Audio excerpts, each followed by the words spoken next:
ಬಂಧುಗಳೇ ನಮಸ್ಕಾರ, ಹೇಗಿದ್ರೆ ನೀವೆಲ್ಲರೂ? ನಾನು ಸುಬ್ರಹ್ಮಣ್ಯ ಎಸ್ ಹಂಡಿಗೆ. ಬಂಧುಗಳೇ, ಹೃದಯ ವಿದ್ರಾವಕ ಘಟನೆಯೊಂದಕ್ಕೆ ಬೆಂಗಳೂರು ಇವತ್ತು ಸಾಕ್ಷಿಯಾಗಿದೆ.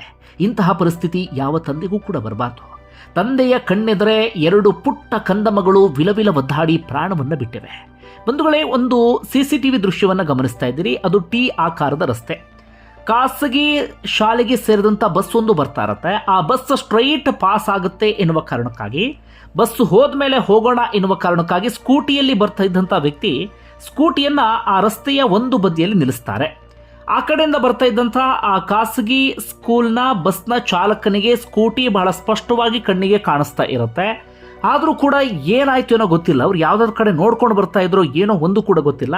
ಅವರು ಬಸ್ಸನ್ನು ಈ ಕಡೆ ಟರ್ನ್ ಮಾಡಿಬಿಡ್ತಾರೆ. ಸ್ಕೂಟಿಯಲ್ಲಿ ಬರ್ತಿದ್ದಂಥ ಆ ವ್ಯಕ್ತಿ ಅದನ್ನು ನಿರೀಕ್ಷೆ ಮಾಡಿರಲಿಲ್ಲ. ಬಸ್ ಸ್ಟ್ರೈಟ್ ಹೋಗುತ್ತೆ ಅಂತ ಅಂದ್ಕೊಂಡಿದ್ರು. ಆದರೆ ಇದ್ದಕ್ಕಿದ್ದ ಹಾಗೆ ಬಸ್ ಈ ಕಡೆ ತಿರುಗಿಬಿಡುತ್ತೆ. ಅವ್ರಿಗೆ ತಕ್ಷಣ ಏನು ಮಾಡಬೇಕು ಅಂತ ಗೊತ್ತಾಗೋದಿಲ್ಲ.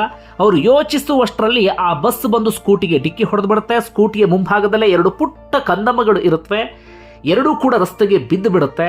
ಆ ಮಕ್ಕಳನ್ನ ಕಾಪಾಡೋದಕ್ಕೆ ಸಾಧ್ಯವೇ ಆಗಲಿಲ್ಲ. ಆ ಬಸ್ನ ಟೈರ್ ಆ ಮಕ್ಕಳ ತಲೆಯ ಮೇಲೆ ಹತ್ತು ಬಿಡುತ್ತೆ. ಎರಡೂ ಕಂದಮ್ಮಗಳು ಕೂಡ ಸ್ಪಾಟ್ನಲ್ಲೇ ಪ್ರಾಣವನ್ನು ಕಳ್ಕೊಂಡು ಬಿಡ್ತವೆ. ಏನಿದು ಘಟನೆ ಎನ್ನುವಂಥ ವಿವರವನ್ನು ಗಮನಿಸ್ತಾ ಹೋಗೋಣ. ಒಂದಷ್ಟು ಜನರಿಗೆ ಇದು ಎಚ್ಚರಿಕೆ.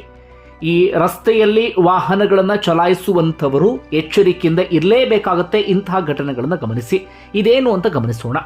ನಾಗನಗೌಡ ಅಂಥೇಳಿ ಅವರು ಕಾನ್ಸ್ಟೇಬಲ್ ಆಗಿ ಕೆಲಸವನ್ನು ಮಾಡ್ತಾ ಇದ್ರು. ಮೂಲತಃ ರಾಯಚೂರಿನ ಲಿಂಗಸುಗೂರು ಭಾಗದವರು. ಇಲ್ಲಿ ತಣಿಸಂದ್ರ ಭಾಗದಲ್ಲಿ ಅವರು ವಾಸವನ್ನು ಮಾಡ್ತಿರ್ತಾರೆ.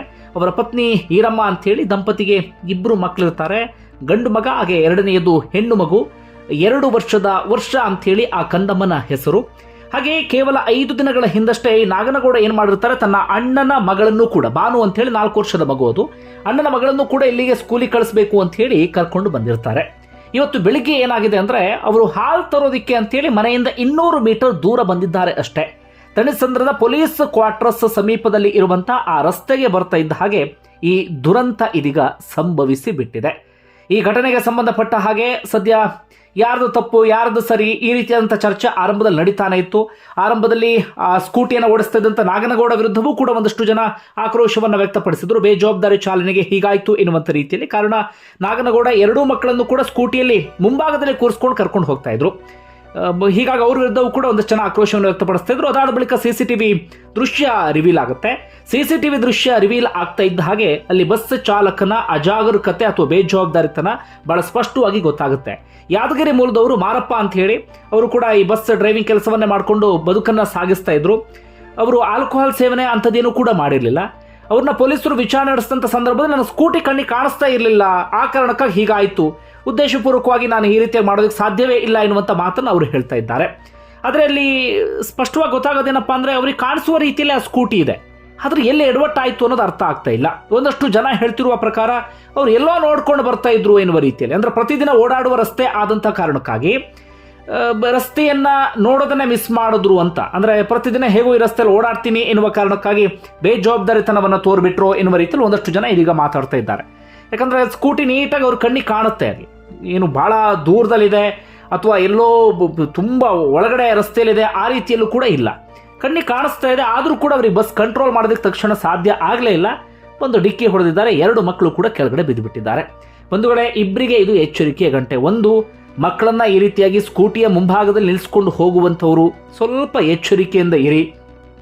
ಸ್ವಲ್ಪ ಎಡವಟ್ಟಾದರೂ ಕೂಡ ಇಂತಹ ದುರಂತ ಸಂಭವಿಸುತ್ತೆ. ಬೆಂಗಳೂರಿನಲ್ಲಿ ವೆಹಿಕಲ್ಸ್ಗಳ ಸಂಖ್ಯೆ ಜಾಸ್ತಿ ಆಗ್ತಾ ಇದೆ. ಹೀಗಾಗಿ ಬಹುತೇಕ ರಸ್ತೆಗಳೆಲ್ಲವೂ ಕೂಡ ವೆಹಿಕಲ್ಸ್ಗಳಿಂದ ತುಂಬಿ ತುಳುಕ್ತಾ ಇರ್ತವೆ. ಸ್ವಲ್ಪ ನಾವೇನಾದರೂ ಎಚ್ಚರ ತಪ್ಪಿದ್ರೂ ಕೂಡ ಈ ರೀತಿಯಾಗಿ ನಮ್ಮವ್ರನ್ನ ಕಳ್ಕೊಳ್ಳುವಂಥ ಪರಿಸ್ಥಿತಿ ಎದುರಾಗಿಬಿಡುತ್ತೆ.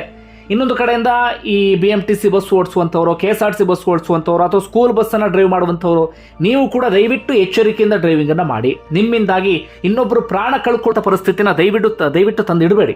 ಯಾಕಂದರೆ ಇವತ್ತಿನ ಈ ದುರಂತ ಇದೆಯಲ್ಲ, ಇದನ್ನು ಅದು ಹೇಗೆ ಆ ಕುಟುಂಬ ಸಹಿಸ್ಕೊಳ್ಳುತ್ತೋ ಗೊತ್ತಿಲ್ಲ. ಅದರಲ್ಲೂ ಕೂಡ ಆ ಸ್ಕೂಟಿಯನ್ನು ಓಡಿಸ್ಕೊಂಡು ಹೋಗ್ತಿದ್ದಂಥ ಚಾಲಕ, ಅವರ ಕಣ್ಣೆದುರುಗಡೆಯಲ್ಲೇ ಅವ್ರ ಮಗು ಸತ್ತೋಯ್ತು, ಹಾಗೆ ಅವರ ಅಣ್ಣನ ಮಗು ಅದನ್ನು ಕೂಡ ಕಳ್ಕೊಳ್ಳುವಂಥ ಪರಿಸ್ಥಿತಿ. ಅವ್ರಿಗೆ ಕಾಪಾಡೋದಕ್ಕೆ ಆಗಲಿಲ್ಲ. ಕಣ್ಣೆದುರೇ ಮಕ್ಕಳು ಸಾಯ್ತಾ ಇದ್ರು ಕೂಡ ಅವ್ರಿಗೆ ಏನು ಮಾಡೋದಕ್ಕೆ ಸಾಧ್ಯ ಆಗಲಿಲ್ಲ. ಅವರು ಆ ಪರಿಸ್ಥಿತಿನ ಅದು ಹೇಗೆ ಸಹಿಸಿಕೊಳ್ತಾರೋ ಗೊತ್ತಿಲ್ಲ. ಹೀಗಾಗಿ ಇನ್ನೊಬ್ಬರ ಕುಟುಂಬದಲ್ಲಿ ಕಣ್ಣೀರು ಹಾಕಿಸುವಂಥ ಕೆಲಸವನ್ನು ದಯವಿಟ್ಟು ಯಾರೂ ಕೂಡ ಮಾಡೋದಕ್ಕೆ ಹೋಗಬೇಡಿ. ಇಂತಹ ಘಟನೆ ಯಾರ ಮನೆಯಲ್ಲೂ ಕೂಡ ನಡಿಬಾರ್ದು. ಆ ಕಾರಣಕ್ಕಾಗಿ ಈ ವಿಚಾರವನ್ನು ನಿಮ್ಮ ಗಮನಕ್ಕೆ ತರ್ತಾ ಇದ್ದೇನೆ. ಒಂದಷ್ಟು ಜನ ಇಂತಹ ಘಟನೆಗಳನ್ನು ನೋಡಿ ಆದರೂ ಕೂಡ ಸ್ವಲ್ಪ ಮಟ್ಟಿಗೆ ಎಚ್ಚರಿಕೆಯಿಂದ ಇರಲಿ, ಸ್ವಲ್ಪ ಮಟ್ಟಿಗೆ ಪಾಠ ಕಲೀಲಿ ಅಂತ ಹೇಳಿ. ಯಾಕಂದರೆ ಬೆಂಗಳೂರಲ್ಲಿ ಇತ್ತೀಚೆಗಂತೂ ಇಂತಹ ಘಟನೆಗಳ ಸಂಖ್ಯೆ ಜಾಸ್ತಿ ಆಗೋದಕ್ಕೆ ಶುರುವಾಗಿಬಿಟ್ಟಿದೆ. ಪ್ರತಿದಿನ ಇಂಥ ಘಟನೆಗಳನ್ನು ನೋಡ್ತಾನೆ ಇರ್ತೀವಿ. ಹೀಗಾಗಿ ಸ್ವಲ್ಪ ಮಟ್ಟಿಗೆ ಪ್ರತಿಯೊಬ್ಬರು ಎಚ್ಚರಿಕೆಯಿಂದ ಇರಿ. ಬಂಧುಗಳೇ, ಒಟ್ಟಾರೆ ನಿಮ್ಗೆ ಏನಿಸ್ತಾ ನನ್ನ ಕಮೆಂಟ್ ಬಾಕ್ಸಲ್ಲಿ ಮೆನ್ಷನ್ ಮಾಡಿ. ಧನ್ಯವಾದ ವಿಡಿಯೋ ನೋಡಿದ್ದಕ್ಕಾಗಿ.